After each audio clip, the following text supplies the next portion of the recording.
Good morning, everyone. My name is Caspar, and I do government affairs for Zscaler. We run the biggest security cloud, and we are very much focusing on zero trust in our architecture. But I've been invited here to, I think, give you a lot of concerns about the world we live in, the geopolitics of technology. And I'm not sure why they put me so early in the day, because I assume you're going to be leaving this presentation depressed and very concerned about the future we are in front of. But I'll try and wrap it up at the end and tell you a little bit about how we try and navigate this unprecedented situation inside the Zscaler. I'm a former diplomat. I worked for the government, the Danish government, for many years, but also for the European Union and for NATO.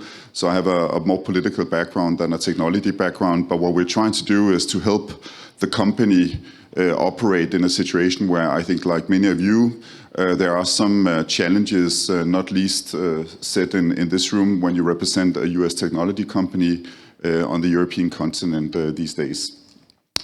I think the first thing I wanted to mention was the kind of world we're living in right now.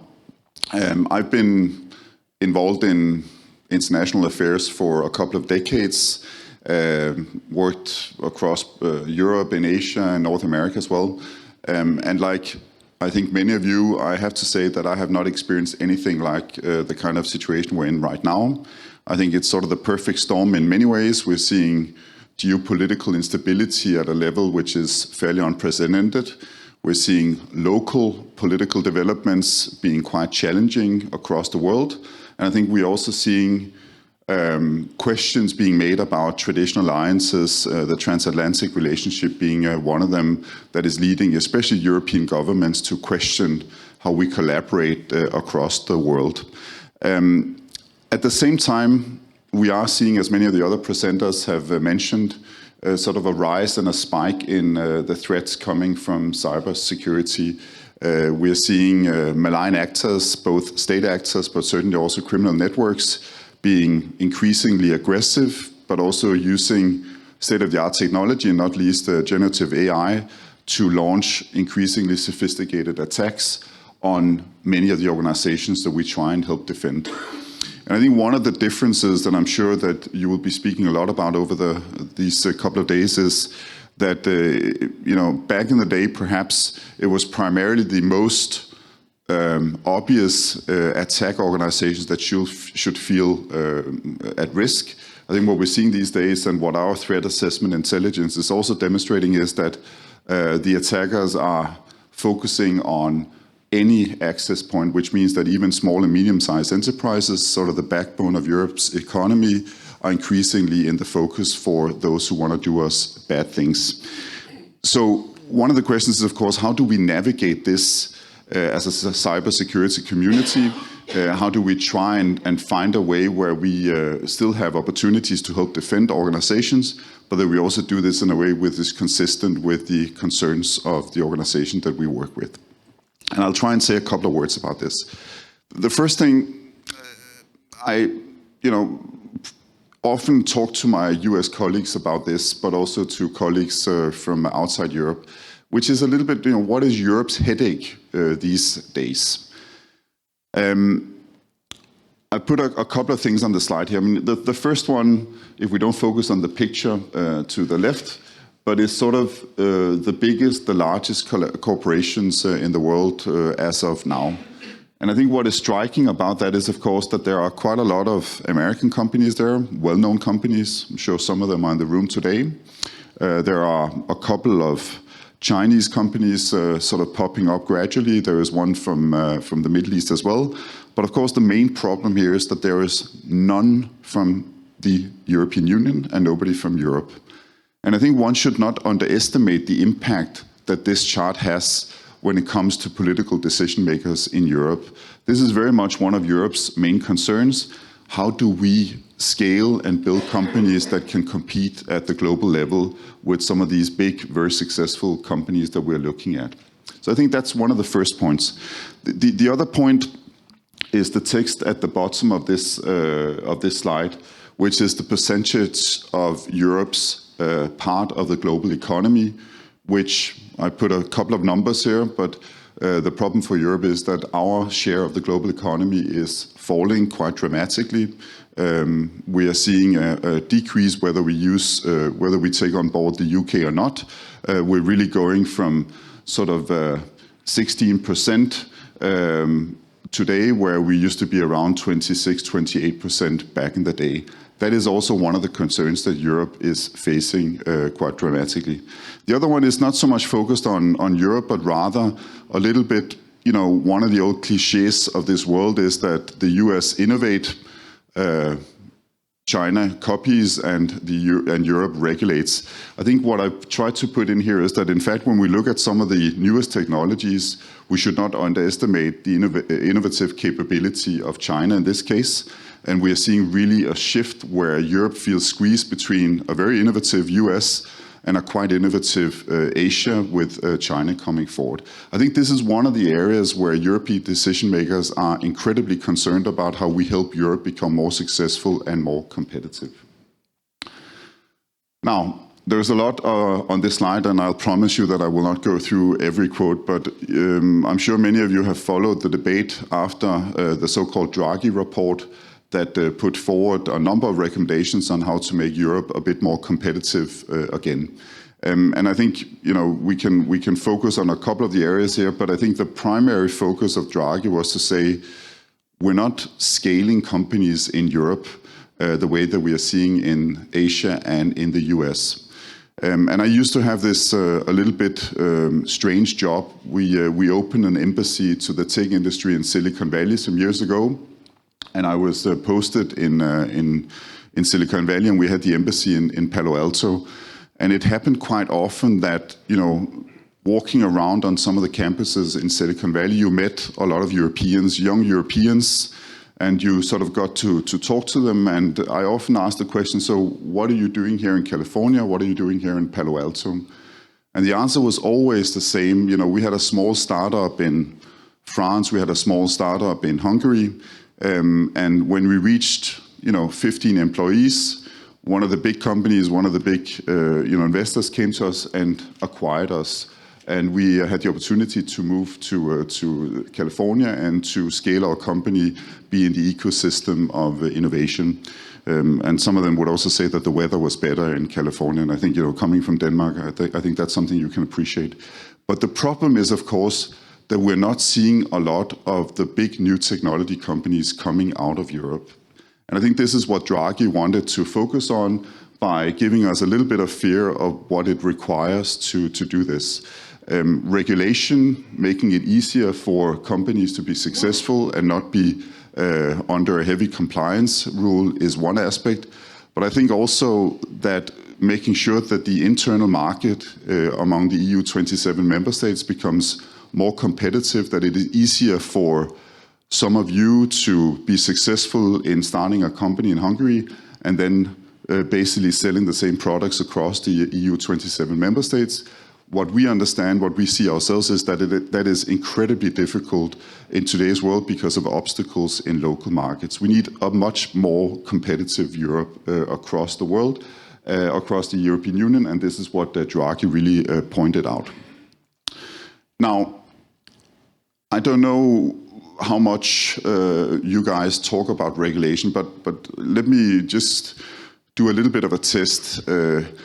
If I ask you to raise your hand if you think the European Union's regulatory framework is making it easier to be successful in Europe, being a European company, would you raise your hand? How many think that the regulatory framework of the European Union makes it easier for companies to be successful?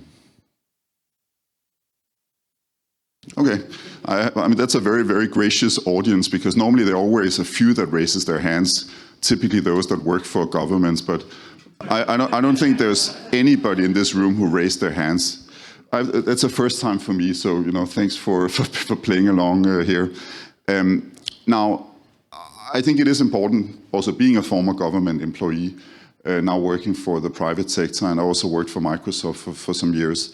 I think it's important to say we don't think there is a contradiction between regulation and being a successful company. In fact, when you look at cybersecurity, the previous presenter mentioned DORA, the NIS2 directive, the CIA. we actually welcome regulation that makes it necessary for companies, organizations, the public sector to raise awareness about cybersecurity requirements to make sure that everybody focuses on vulnerabilities. So there is no contradiction in embracing regulation. What we think is it's not the single regulation that makes it difficult to operate in Europe, it's the aggregation of regulation that makes it sometimes difficult for companies to be successful.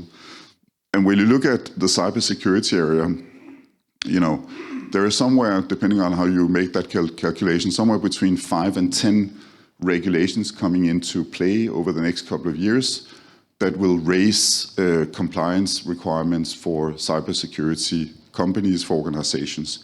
Most of that is good, but the compliance burden is actually much worse for small and medium-sized enterprises than it is for big corporations. So it is a burden on companies. And I think the other thing, speaking here in Budapest, I assume that there will be some sympathy for this point as well. The uneven implementation of those regulations across the European Union makes it very, very difficult for a company to operate in one area and then be met by different requirements in another country. That is where Europe, we think, is making it very difficult for companies to be successful. That's why we talk a little bit about a tsunami of regulation. This is not anti-European Union, this is not anti-regulation. It is just saying that we think the new European Commission should be incredibly focused on simplifying the rules, making it easier to be compliant, and perhaps reducing the administrative burden to make sure that European companies can be successful also in the global market. And just to give you a little bit of sort of data points on this. So this shows the number of regulations that an individual company will be faced with, and then the number of regulated products itself in the European Union over the last couple of years. The numbers end in 2022, but I think the sign or the message coming out here is quite clear. It is becoming more and more difficult to operate inside the European Union when it comes to the regulatory framework. It sounded a little bit anti-EU. It was not meant like that. It was more to say we want to work with the European Union to make sure that it becomes easier also for companies. Now, what are the global policy trends that we're seeing coming out of this? Again, a lot of successful companies, big companies, not European. We see technologies primarily being developed outside Europe, sometimes by Europeans living outside Europe, and then this regulatory framework that we're looking at. Well, I think these are 4 areas that we're focusing on inside the Zscaler. The first one, and I have to be very, very cautious on how I say this, but of course, the new US administration has caused some interesting times, let's put it like that, and a few challenges. And as you can hear from my accent, I'm Danish, so I will not mention Greenland or any ideas of becoming a 51st state. What I can say is that having worked for the Danish government for quite some years, what people don't realize, and what I very often tell my American colleagues, is that we laugh a little bit about it. It's a small place in terms of the population, less than 60,000 people, huge area in terms of geography. But the discussions around Greenland has actually caused the biggest foreign policy crisis for the Danish government since the Second World War. That is not sort of a theoretical issue, that is a very real world issue that is leading, in our case, the Danish government to really, really be challenged with the interactions with the US. And one of my postings, without wanting to talk too much about it, one of my postings was to Afghanistan, to Helmand province during the height of the international presence there. And I can tell you that one of the reasons why the Danish government decided to engage so heavily in Afghanistan back in the day was very much to be a loyal ally to the US in times of challenging situations after 9/11. And I think the feeling, again, I don't want to speak on behalf of the Danish government, I don't do that anymore, but I think the feeling is a sense that those we thought were our closest friends in the past we can no longer completely feel comfortable with those allies anymore. And when you combine that with a Europe that are squeezed between, the East and the West, that leads to, I think, a very rapid reorientation of governments, of political leaders in Europe, unfortunately away from the reliance on transatlantic partnerships. And as somebody who devoted most of my career to work on transatlantic relations, who believe that the best defense of democracy, the institutions that we work with, is for us to work very closely together. That is a very, very dramatic tectonic shift in a very, very short time span. So I want to say that the first 100 days with the new administration has really caused a lot of challenges across Europe with differences. I completely acknowledge that. The second thing, which you could argue is positive, also going back to my point before about the regulatory framework of the European Union, but it is really sort of a push to deregulate and to simplify, including from the European Commission. They acknowledge, based on Draghi and others, that we need to become a little bit simpler when it comes to the regulatory framework. It is easier to operate in the US than it is to operate inside the European Union. Now, having worked for the European Union many years myself, I put in square brackets, but let's see, because one shouldn't underestimate that, of course, the primary function of the European Commission is to come up with policies and regulations. So it is not an easy task for the European Commission to say, we'll scrap a lot of the regulatory frameworks, we'll stop implementing new regulatory frameworks. So I think one of the things that we need to do collectively as a community here is to raise awareness with our political leaders across Europe that the simplification and the deregulatory framework or agenda is something that also the private sector thinks is incredibly important and very necessary. I've spoken about Draghi and the lack of competitiveness. I think, even at a time where we're feeling under pressure, where there's a lot of discussions around tariffs, where European companies are under pressure, the urge to make Europe more competitive, I think, is going to go through the roof, and something that we'll see increased political attention around. Now, the last one is, I don't know whether this has been a topic in the discussion so far, but when you boil the three first policy trends down and look at Europe, I think the notion of digital sovereignty or strategic autonomy, whatever you want to call it, really comes to the forefront. I think there is a huge focus on how to make Europe more digital sovereign. And I'm sure that there are people here who would say, what does that actually mean in practice? And I think the honest answer is if you ask across the 27 capitals in Europe, you'll probably get 27 different versions of what digital sovereignty is. But I think broadly speaking, it is about being more in control. It is about making sure your data sets will be protected, both against criminal networks or state actors on cybersecurity, but also being protected against those who might want to exploit sensitive business data sets to commercialize that outside the owners of the data set. Being more in control, making sure also, as the previous presenter said, you know where your data is stored, you're the only ones with access to data. So I think the digital sovereignty discussion is something that we will see really come to the forefront of discussions in Europe. I think for the cybersecurity community, it is actually an opportunity for us because we can help deliver digital sovereignty. And I'll end up with giving a few ideas on how we do that inside Zscaler. But I think all of us will need to acknowledge that this is an agenda that we will have to focus quite a lot on.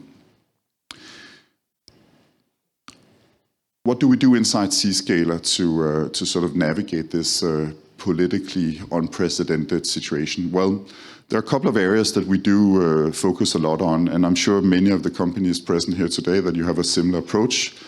Now, we're a company with a little more than 9,000 employees, so we're not a huge company, we're not a small company either. We do around 23, 24 billion US dollars in turnover per year. So, I mean, when you come from a small country, it's a big company, but certainly when you compare it with the list before, it's a small company. So we don't have a huge government affairs team, but we are building up those capabilities. And for those of us that are not technical people, I have my colleague Cecilia with me today. We're both political people. I think what has been pleasant to experience, if we are a little bit selfish, is that 6-7 months ago, there were a lot of people, I'm sure many of you are asking the same question here, why do we need government affairs? Why do we need corporate affairs? Why do we need to focus on sort of political developments? I have to say, 100 days into the new US administration, that's a question I get less today than I did 6-7 months ago, because I think any company, every company, will have to be smart on how to navigate this political situation. And I think one of the positive things about the cybersecurity threats situation is, of course, that cybersecurity has reached the boardrooms. It is being discussed at the highest level in any company, in any organization, in any public sector. I think the word geopolitics is now also increasingly being discussed in any boardroom and any executive leadership. And we need to help as a company, help organizations navigate by also demonstrating that we understand the situation that they're operating in. Now, what we do is sort of 4 things, basically. I mean, we do strategic business enablement. We try and support our engineers, our salespeople, also helping them navigate strategically in this environment. We try and also focus on building relationships with governments, with think tanks, journalists, to try and sort of better understand, get intelligence to us on what are the challenges that we're going to be facing over the next couple of years, but also trying to influence a little bit their thinking about a US cybersecurity company or what we do and how we intend to do that. Shaping public policy, the regulatory framework. If we disagree with regulations, we try and be constructive and engage and help sort of build in a couple of changes to that framework. And then, of course, building a little bit of a brand narrative around what we do as a company. Those are the 4 areas that we're really trying to focus on. But I wanted to end up a bit more concrete in saying, when you put all of this together, the challenges, the unprecedented world, what does that mean for a company like Zscaler? What are we actually doing? And this is actually the first time that Cecilia and I have shared this publicly.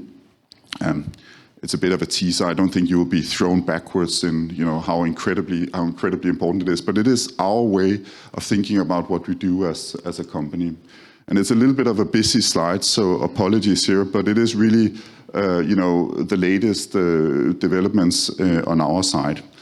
The first thing we do is, instead of just rejecting that there are challenges in Europe, that Europe are becoming a little bit more protectionistic, a little bit more inward-looking, a little bit more digitally sovereignty-focused, is actually to acknowledge that that is the situation. So when we speak to policymakers or to corporations, the first thing we do is to say, we understand it, we see it, we also, have a view that we understand that the international affairs are influencing the thinking also in Europe. And I think that's a really important starting point, not to dismiss, but rather embrace the kind of situation we are a little bit in the middle of. And then we think that the private sector will have to be, let's call it the custodians of the transatlantic relationship at times when the transatlantic relationship is a bit under pressure. So those are sort of the starting point. The second thing, and on this one I'm hoping for a little bit of support and agreement from you guys today, is to say you cannot really talk about digital sovereignty if there is no cybersecurity. It doesn't make sense. You cannot defend Europe, you cannot defend any organization if you do not have strong cybersecurity. So we think cybersecurity is the foundation for building digital sovereignty.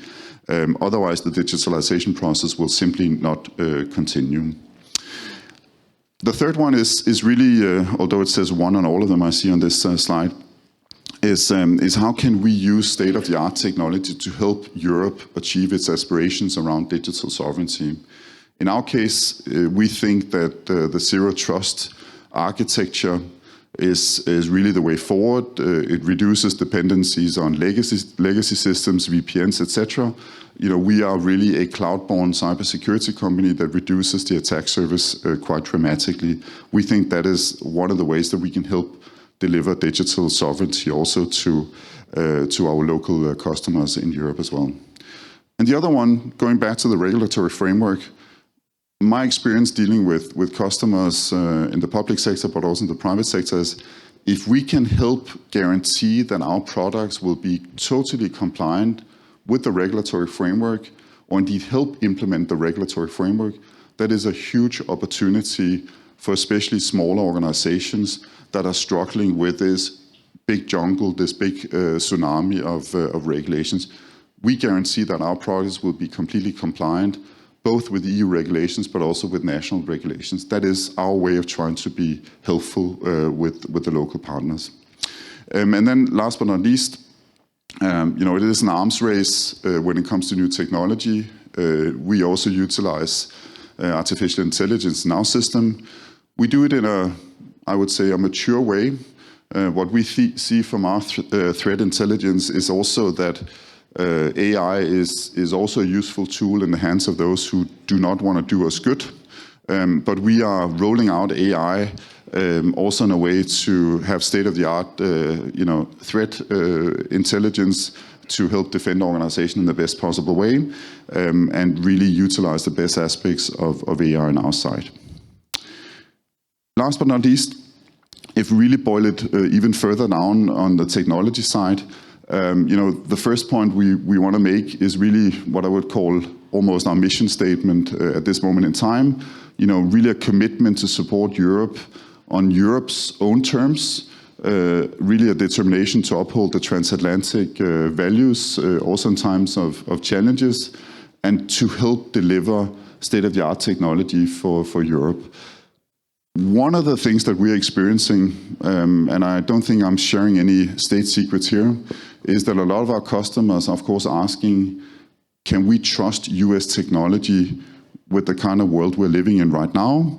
Or is there a political risk in investing in US technology in view of the world that we're living in right now?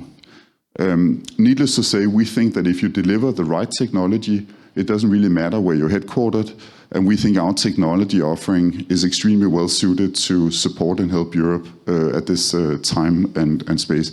But there is a consequence.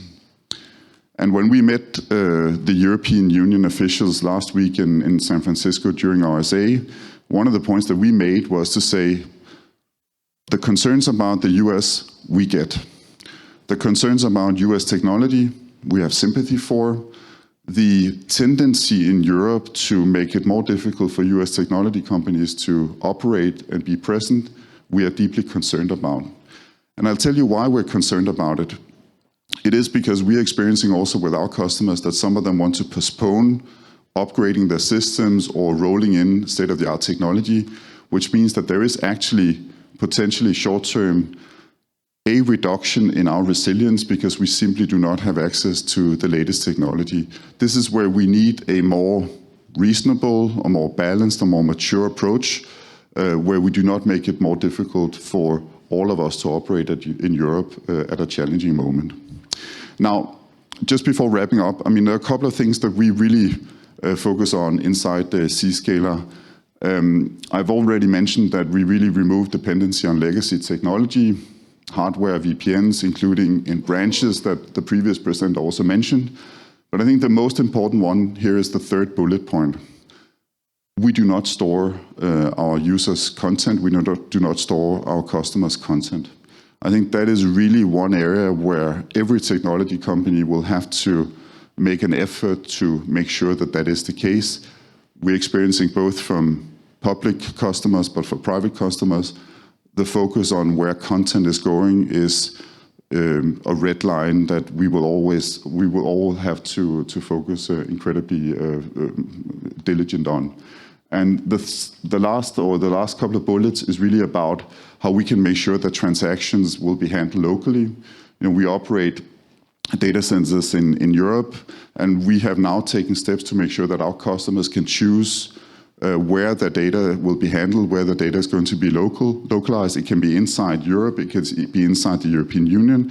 It really depends on the desires of the customers, and I think this is another trend that we will see unfold over the next couple of months and years, perhaps even with a legal framework making it absolutely necessary for us to store data locally. And last but not least, we do 500 billion transactions around the world every day. that gives us a fairly unique access to the threat scenario, to the kind of risks any organizations are facing. We want to make that available also to European customers to make sure that we help defend European organization at a difficult time and moment. I have 18 seconds left, and I'm actually very surprised that I was this close to being on time. I want to apologize for this pessimistic presentation about the world. Hopefully the world will become a little bit better. I think it is challenging for those of us who believe in Western values and democracy and the institutions that we've all become a product of. I think we all have a responsibility to help calm down things, and I think we have an opportunity as a cybersecurity community to really help defend the organizations that we work with, including in Europe, at a difficult moment. Thanks a million for listening and taking time.